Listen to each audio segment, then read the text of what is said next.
freezes from the center outwards, so at the edges the ice is often much thinner. Still, I didn't expect it to break. That's where I drowned. And the water's deep. It will take them a while to find me.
So, this is my house. My home, if you will. And this is the kitchen. It's dark in here, the lights are extinguished. You can hardly see me. But that's okay, I grew up here. You can follow me blindly. There are some slippers behind the door, so guests can take their shoes off without getting cold feet. These floors are the coldest. And watch it, they're slippery too. And impossible to keep clean. You know, if you look at these tiles from a certain perspective, say standing in this doorway that leads to the hall, you'd swear that they were wet. Like the surface of a very thick, dark, cold water.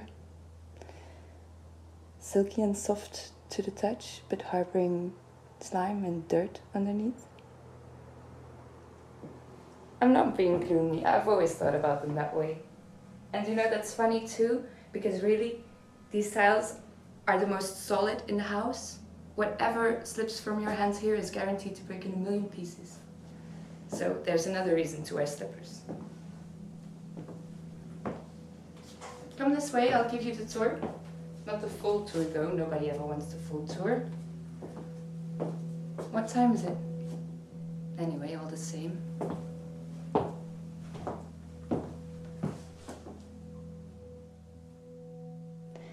Okay, so this way. Gets a bit darker here, you should stay close to me. Wait, do you smell that? Come here. It's just a utility room, nothing special. It's where we dry our clothes, as it's always warm with most of the heating pipes running through it. But you know, that smell of freshly washed laundry. I used to imagine that's what a forest would smell like. Anyway, we were headed that way. No, not that way, that's the master bedroom.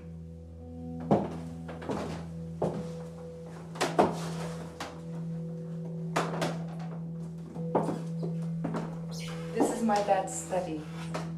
Let's turn on the light for a second. Here we are, the room I was never allowed to enter as a kid. And of course would enter as often as I could when everybody was away. Always making sure not to leave any traces, apart from ruffling the carpet a bit on purpose. This room was just always too orderly for my taste. And nothing ever changes. Look, even the sheets on the sofa seem to be ironed. But don't you think it smells of sleep in here, though? Everything about this room is so muffled. You know, all the house had to be quiet when Dad was in here. He would even complain about the noise of the television, and that was all the way in the living room. Anyway, let's go. I never stay in here too long. Let's go back around to the foyer. That's strange. This rug used to be in the dining room. I always said it was too small for that gigantic space. Not to mention the color of it. Looks better here in the foyer.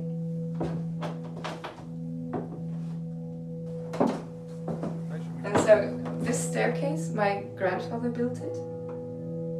Once I fell all the way down, and I had to spend 2 days in the hospital, even though there was nothing wrong with me. Apparently that's standard when a kid falls down the stairs.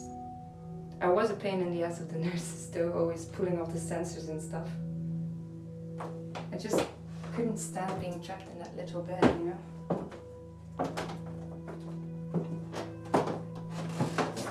And so, here's the bedroom. My bedroom. These are the oldest wooden floorboards in the house, full of woodworm, as you can see. But I vetoed them replacing them when they did the rest of the house.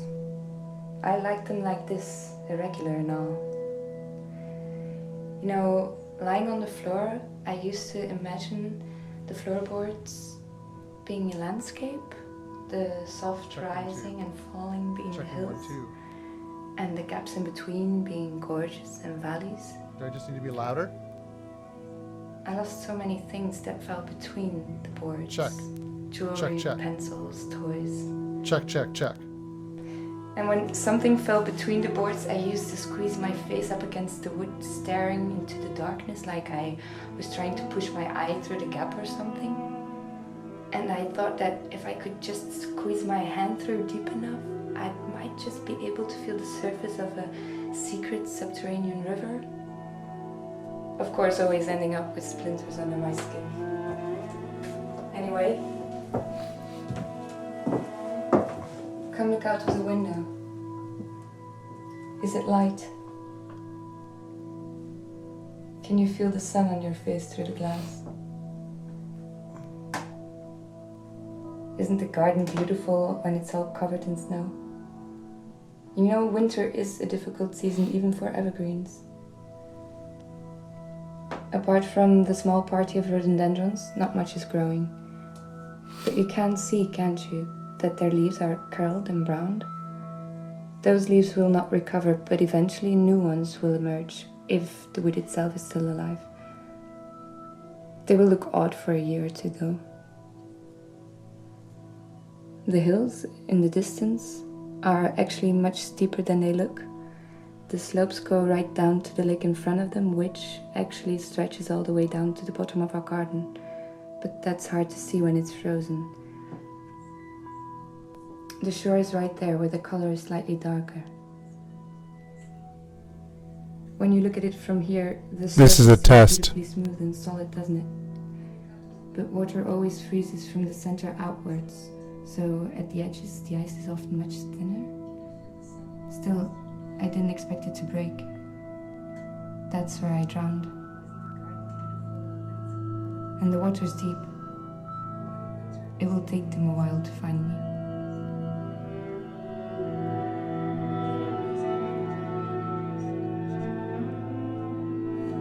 Hello, people.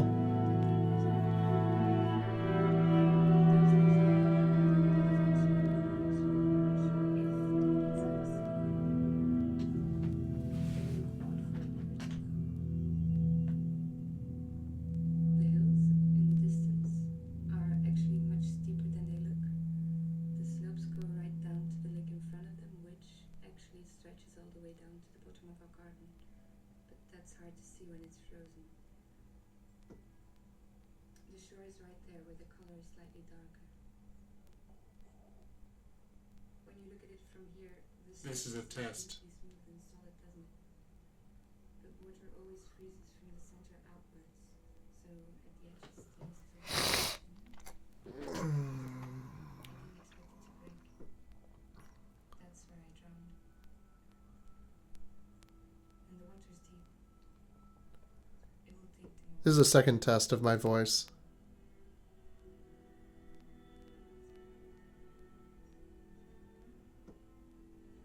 Hello, people.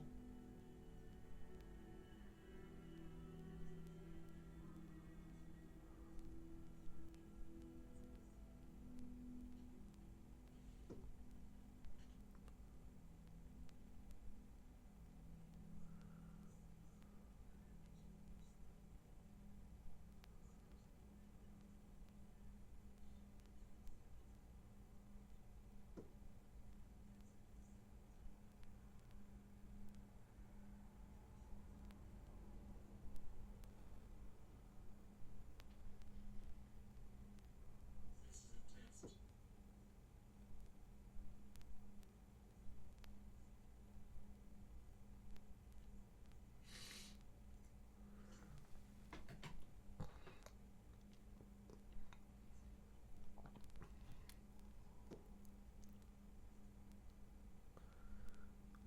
This is a second test of my voice.